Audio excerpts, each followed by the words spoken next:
Beliau merupakan dosen Indra yang merupakan sekaligus alumni S1 dan S2 dari kampus yang sama. Selamat datang Ibu. Terima kasih. Ibu Hesti ya? Apa kabar Bu? Alhamdulillah sangat baik. Terima kasih sudah meluangkan waktu Ibu untuk hadir bersama kami hari ini. Ya, sama-sama. Terima kasih juga atas kesempatannya sudah mengundang saya. Oke, Ibu, sebelum masuk ke pembahasan utamanya, saya penasaran selama kuliah dulu di FEB Unpad, ada nggak momen-momen lucu yang berkesan sampai sekarang?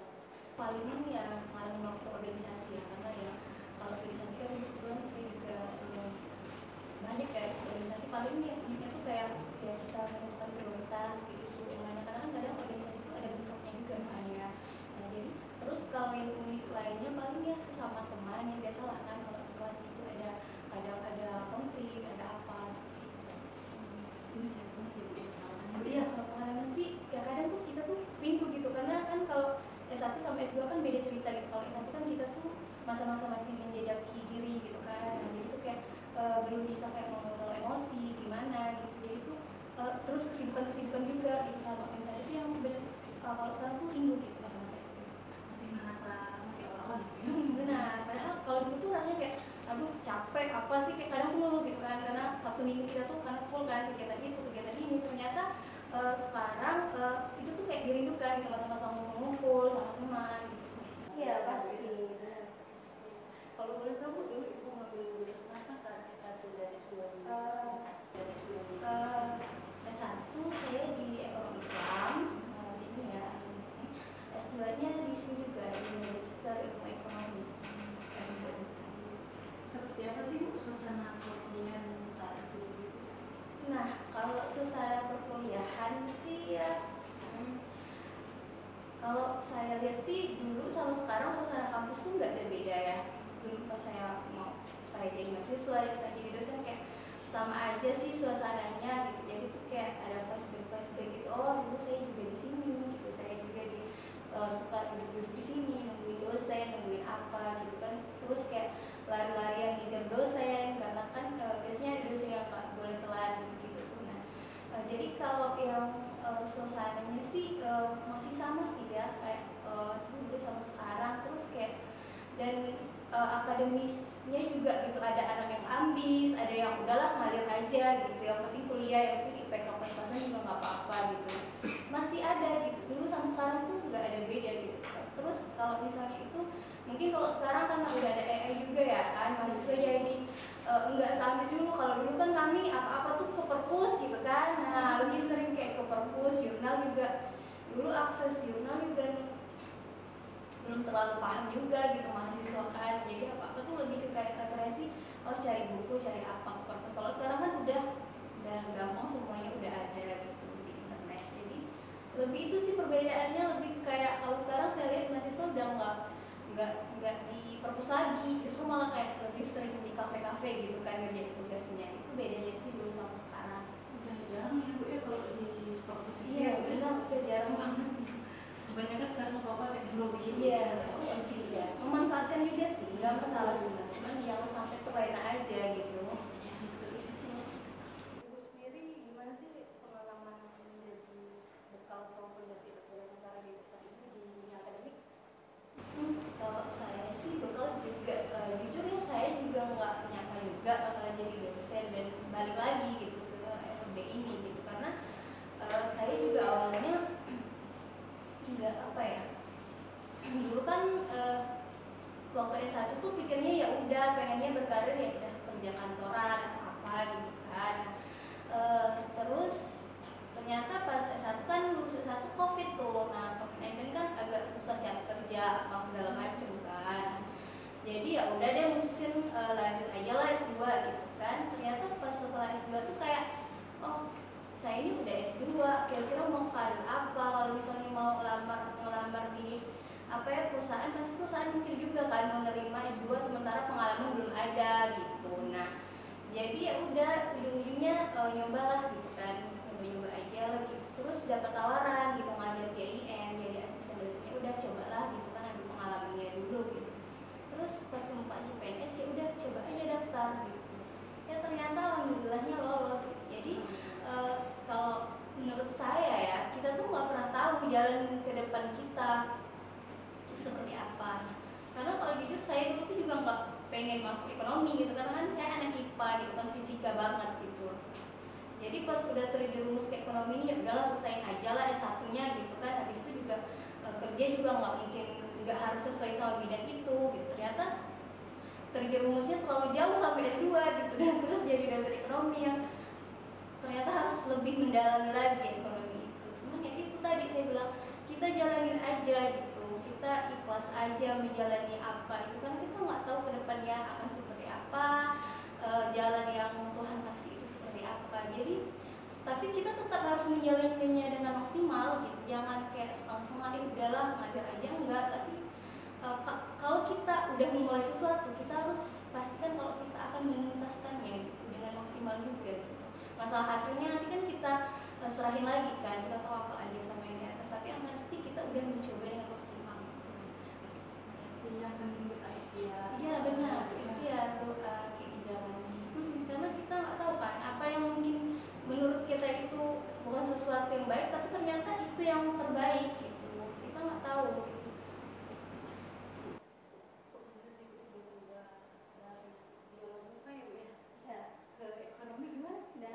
Setelah setahun tuh awal-awalnya berat kan, ketemu sama apa ya, manajemen gitu kan, pengantar aplikasi, aduh ini nggak ngerti banget ya naik IPA gitu kan. Terus sudah ternyata setelah menjalani 1 semester kok IPK-nya tinggi nih gitu. Oh ya udahlah, ternyata udah mulai nyaman gitu, nyaman ya udah, iya ternyata iya kita jalani aja dulu gitu. Di ujungnya tahun depannya ditanya tuh sama orang tua, mau nggak coba lagi kedokteran? Ya udahlah nggak usah lah, udah nyaman aja di sini. Di sini ada saudara. Sekarang kita masuk ke perjalanan Ibu menjadi dosen. Apa sih motivasi Ibu untuk memilih jalur akademik? Kayak gimana rasanya Ibu ketika akhirnya bisa kembali mengajar di alma mater sendiri? Nah kalau misalnya itu tadi ya yang saya bilang, saya tuh nggak nyangka juga gitu bakal lagi jadi dosen gitu, karena dulu tuh saya tuh sangat apa ya, tidak ingin kayak kerja yang terlalu bersosialisasi banyak dengan orang gitu, kayak ngajar, iya agak introvert gitu. Jadi saya tuh kalau pengen kerja kayak kerja kantoran atau jadi admin yang kerjanya tuh di belakang komputer gitu, nggak ketemu orang, nggak melayani orang gitu. Tapi kan terus kan jadi saya justru kayak, makanya dari awal saya tuh kayak dibilang orang tua saya jadi guru aja. Guru tuh kan santai ngajar, terus kalau siswa libur kan libur, banyak liburnya gitu kan. Nah, terus saya mikir, aduh tugas guru tuh berat, harus mendidik gitu kan, bukan cuma ngajar, apalagi harus bisa ngontrol emosi di kelas. Nah, kan kalau anak sekolah kan banyak yang bandel-bandel gitu ya kan. Nah ya udahlah nggak mau gitu kan. Nah ternyata tuh setelah saya baru kepikiran mau menjadi dosen itu ya setelah S2 gitu. Setelah dari, kalau SM kebetulan kalau saya pribadi itu sedikit ambis sih gitu. Kalau misalnya temen bisa, saya harus bisa gitu. Jadi S1 saya tuh lulusan tercepat di prodi saya. Nah itu juga kebetulan support dari dosen PA saya juga sih, karena dosen PA saya Bu Nita Sari itu, masya Allah beliau tuh saat sangat nge-push saya tuh sampai kayak, Hesti kamu harus lulus ya sebelum lebaran, kalau nanti setelah lebaran kamu baru mau daftar nanti saya udah nggak mau ya tanda tangan kayak gitu. Jadi ya saya tuh benar-benar kayak kejar-kejaran ujian kompre, karena dulu di ekonomi Islam komprenya juga berat ya, dosennya nggak seramai sekarang, jadi benar-benar susah gitu mau ketemu dosennya. Jadi ya udah benar-benar kayak harus lulus gitu. Jadi benar-benar kayak 3 tahun berapa bulan gitu harus selesai, udah saya selesaiin gitu. Jadi pokoknya saya tuh harus, mungkin saya gagal apa ya, karena kan judul saya itu sempat ditolak. Yang pertama saya ngajuin diterima tapi datanya susah, jadi yang kedua, ketiga, keempat ditolak gitu. Nah yang kelima, yang sementara ada teman saya yang ngajuin kedua tuh langsung diterima. Jadi kan langsung kayak aduh, tapi saya nggak pernah down gitu, saya coba terus tiap minggu tuh ngajuin terus pokoknya. Ada beberapa teman saya yang pas ditolak pertama tuh langsung drop gitu sampai berbulan-bulan gitu. Jadi kalau saya tuh enggak, saya coba, dan walaupun saya tuh enggak yang pertama diterima gitu, tapi saya harus meyakinkan diri saya kalau saya itu bisa walaupun saya tidak start di awal, tapi saya harus bisa finish di awal gitu.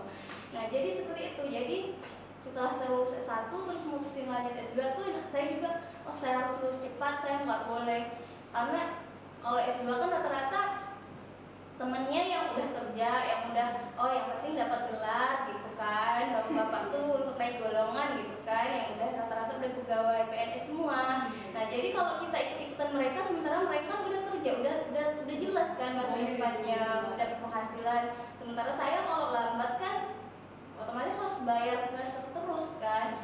Jadi ya udah pokoknya secepat mungkin saya selesaiin 3 semester selesai. Nah habis itu bingung nih.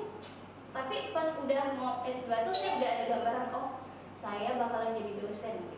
Pokoknya saya emang udah bulatin tekad dari situ. Pas udah, karena dari S2 itu oh kayaknya enak nih, udah ada gambaran jadi dosen, maksudnya nggak seribet jadi guru yang harus mendidik karakter anak dari awal kan.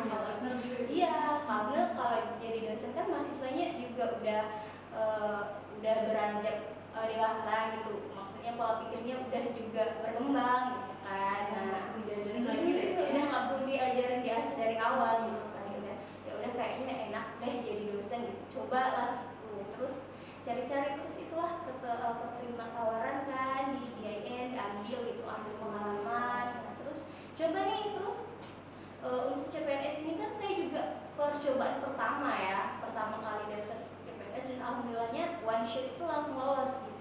Bener-bener kayak niat awalnya cuman kayak oh ya udah sih ini tuh pengalaman pertama untuk ambil pengalaman, ambil pelajaran biar tahun depan kalaupun nggak lolos tahun depannya ada pengalaman, oh gini SKD kayak gini, SKB kayak gini, alur-alurnya kayak gini. Kalau jadi dosen itu lebih ribet, banyak alurnya, ada tes teaching, wawancara segala macamnya kan.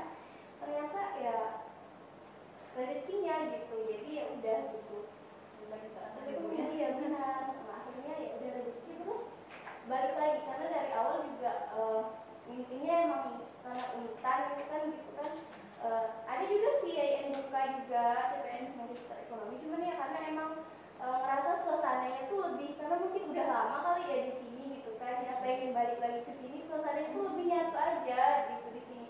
Kalau di IAIN tuh setahun saya ngajar tuh kayak belum bisa itu gitu, belum bisa gitu, kurang seru gitu. Jadi rasanya pengen kayaknya di Untan tuh kayak apa ya,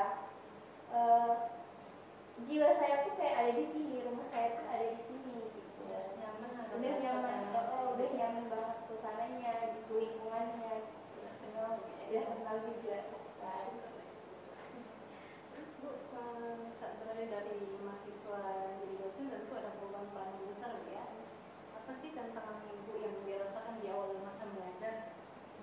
Nah, kalau di awal masa mengajar banyak sih sebenarnya tantangannya, dan saya tuh sebenarnya udah menyiapkan diri gitu, udah mencoba mengantisipasi, apalagi kan saya sebagai alumni gitu kan, yang dulu juga pakai almet di sini gitu, almet di sini.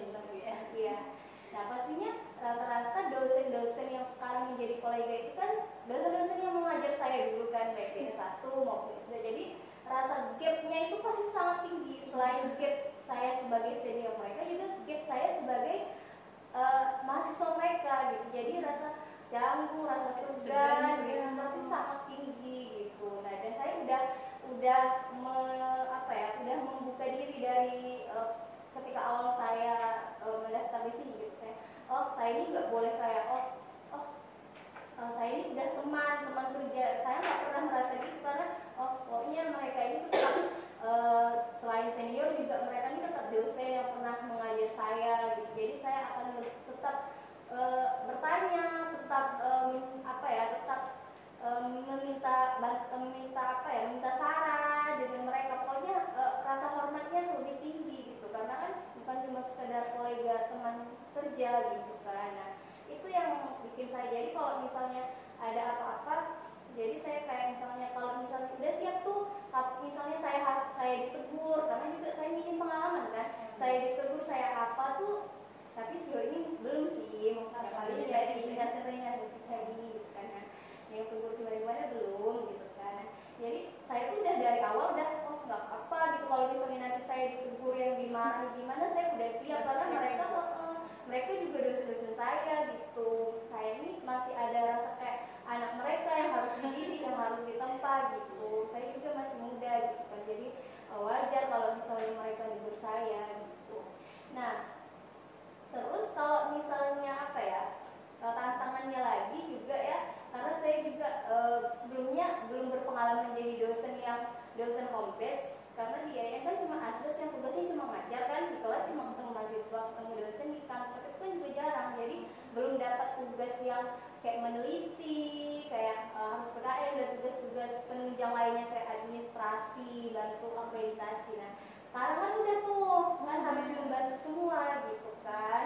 Nah jadi tuh kayak langsung tuh kaget, karena kalau dulu jadi mahasiswa tuh kan kita tahunya dosen cuma ngajar kan, jadi benar, jadi tugasnya kayak cuma ngajar. Jadi dulu saya tuh sampai kayak sering seuzon, sering apa gitu kan, biasa lah kita mahasiswa kan, jadi kayak ih apa sih dosen ini masuk telat, dosen ini iya benar kan, dosen ini suka masuk telat, suka nggak masuk, suka nggak konfirmasi, suka nggak balas chat mahasiswa gitu kan. Nah ternyata setelah saya mengalami, saya yang masih muda jadi merasa gitu, kadang tuh lupa gitu kan, ada janjian nih sama bu mau konsul ini ya, mau konsul artikel jam segini, terus ketika kita hektik tuh kan banyak kegiatan rapat apa sebagainya, lupa nih janjiannya mahasiswa nih, ternyata udah follow up nih bu gimana gitu kan. Ya Allah, ini saya iya saya mengalami banget yang dulu saya pikir ya apa sih susah kan dulu kan, ternyata terus kayak nggak balas, bukan yang nggak mau balas, tapi itu ternyata tuh kayak banyak yang hubungi, bingung nih mana nih yang lebih prioritas, mana nih yang harus dibalas dulu gitu kan. Iya jadi tuh terus kayak malas ngajar, ada ternyata ada urgent nih harus kesini ya, pasti kamu kesini ya, ada rapat ini itu segala macam kan, jadi bingung. Iya jadi ternyata sekarang oh iya ya, ternyata dulu sering gini sama dosen mikir ih apa sih dosen ini cuma ngajar kok malas kok apa gitu. Ternyata sekarang saya yang masih muda jadi rasanya capek, rasanya apa ya, sering lupa, apalagi dosen-dosen yang udah berumur gitu kan. Wah itu sih sebenarnya culture shocknya gitu. Karena kalau dulu kan kami ngajar aja gitu. Iya ngajar aja, ternyata banyak tugas-tugas yang lain yang lebih berat dari ngajar gitu. Ternyata banyak ya bu, kesibukan dosen yang kita nggak expect gitu waktu mahasiswa ini apa dosen gini gitu kan. Banyak gitu. Selanjutnya sebagai alumni yang ingin mengabdi di kampus sendiri, gimana sih ibu melihat peran alumni dalam memberi warna bagi FEB Untan bu? Kalau peran alumni memberi warna tuh sebenarnya kalau menurut saya udah banyak juga sih ya alumni yang FEB yang balik ke sini itu udah banyak, yang dosen-dosen juga rata-rata banyak juga sih ya, walaupun misalnya S2 yang nggak di sini, S1-nya juga, S1-nya di sini. Menurut saya udah apa ya, udah lumayan apa ya, berkontribusi juga gitu dosen-dosen alumni yang ada di sini gitu. Terus juga alumni yang rata-rata organisasi itu juga kan. Nah kalau menurut saya sering juga tuh kayak apa ya, mensupport organisasinya gitu. Join juga gitu ya. Iya karena kan ada grup besar organisasi gitu. Terus juga kadang tuh kalau saya lihat yang beberapa alumni yang apa ya, yang satu grup sama saya gitu kan, ada juga tuh kayak ngasih sumbangsi entah dari pemikiran, entah dari dana apa, kadang kan ya kalau organisasi kan butuh dana gitu, ada kegiatan apa gitu. Gak jarang juga alumni yang karena rata-rata alumni kita alhamdulillah masya Allah sukses juga ya di luar. Iya jadi tuh kayak misalnya enak juga, terus kayak nambah relasi juga. Kadang kan ada yang kerja di bank ini, bank itu, jadi ketika kita masukin proposal, kita mau kerja sama ini, mau ngadain acara ini nih kayak gitu, terus kayak boleh deh dari ini misalnya dari bank ini adain ngasih pemateri ngasih apa, itu lebih enak juga karena banyak juga gitu. Iya Ada jaringan gitu. iya benar, iya benar. Jadi alumni kita tuh udah kayak jadi orang-orang besar juga gitu.